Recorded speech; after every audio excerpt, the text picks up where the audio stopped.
Thank you, Chair Aviles, and thank you, City Council, for your system of public testimonies, which is about the only platform at any level of government where a voice from my community can be heard on a par with others. The Russian-speaking council that I co-founded in 2011 is a CBO of refugees and de facto refugees from ex-Soviet countries, serving them and thus our city mainly through advocacy, organizing and countering hate with our anti-war dialogue of Ukrainians and Russians since 2014. From time to time with pro bono immigration services, including years ago thanks to this council awards. With case management, material aid under New York State program until last year, Know Your Rights trainings, hosting Moya's English classes, and in other ways. I could add a lot to what others say on the urgency of vital services hanging on life support under this mayor, but I keep coming here to remind of an issue that you won't hear from others. It is the disparate impact of the current funding system for our CBOs, or as some would say, a glaring lack of the much-needed equity and inclusion. Russian is the third largest linguistic minority in our city, over 2% of its population.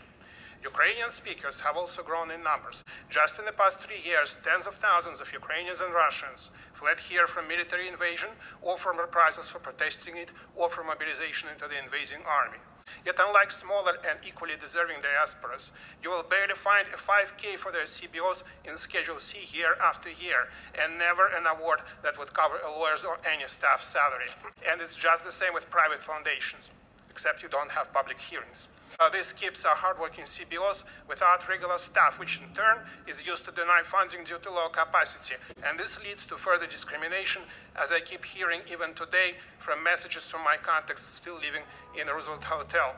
And all this happens at the time when the Trump administration has paused all applications by Ukrainian parolees who have no homes to return to, while Russians who came legally via CBP-1 are kept in remote detention centers for many months, at times even after winning asylum. Note that their oppressors back home have powerful partners, business partners, right here, represented on the boards of some of the key philanthropies, and even up to the commissioner level in City Hall. They use their clout to prevent those who fled from them from succeeding, let alone getting funded to serve others, and they've been greatly emboldened by the Trump administration.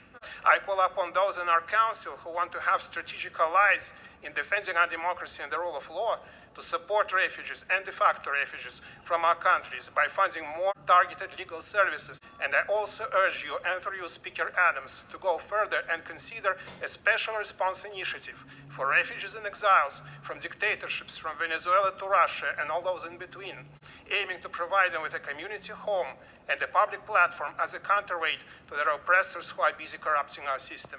We at RCC are open to partnerships as we go through the second decade of our advocacy for our people at these council hearings. Thank you for your attention. Thank you so much, Dmitri. Thank you for always participating in our hearings and bringing the voice of your community.